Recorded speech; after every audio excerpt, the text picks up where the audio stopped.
Rail station প্ল্যাটফর্মের পাশে থাকা শতাব্দী প্রাচীন একটি শিরীষ গাছে হঠাৎ লাগা আগুন 24 ঘন্টা পরও না নেভায় উদ্বিগ্ন স্টেশন লাগোয়া বাসিন্দারা।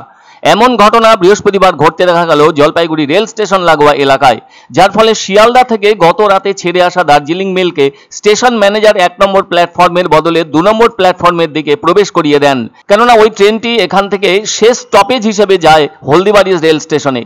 এদিন অবশ্য যাত্রীদের কিছু সমস্যায় পড়তে হয়।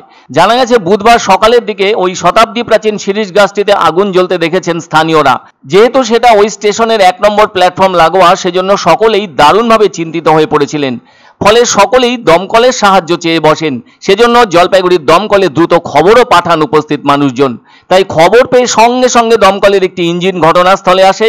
তাদের পক্ষ থেকে লম্বা পাইপের সাহায্যে গাছটির যে অংশে আগুন লেগেছে সেই অংশে জল দেওয়া হতে থাকে। তারপর আর কোনোভাবে আগুন দেখা না যাওয়ায় দমকল কর্মীরা তাদের দপ্তরে ফিরে যান। দিনটা ভালোই গেল। অনেকের অবশ্য বারবার চোখও পড়ছে ওই গাছটির দিকে।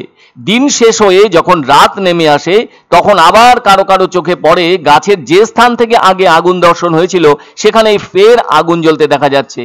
এটা তো স্থানীয়দের কাছে অবাক করা ব্যাপার। দমকল কর্মীরা তাদের কাজ করে চলে যাবার পরও ওই ভিজে গাছ থেকে ফের আগুন জ্বলতে দেখা যাচ্ছে।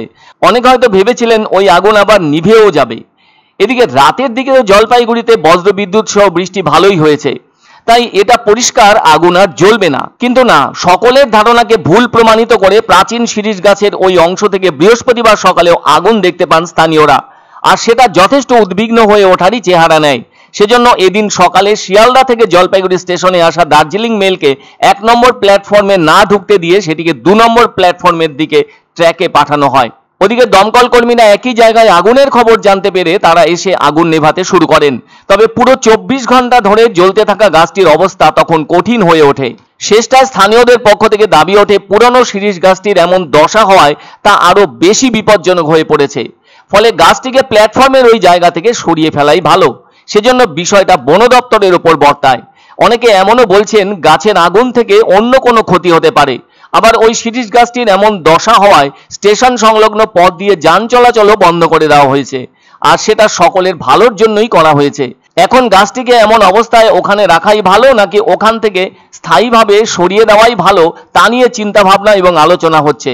অনেকে বলছেন ভবিষ্যতের কথা ভাবলে তা সরিয়ে দেওয়াই ভালো।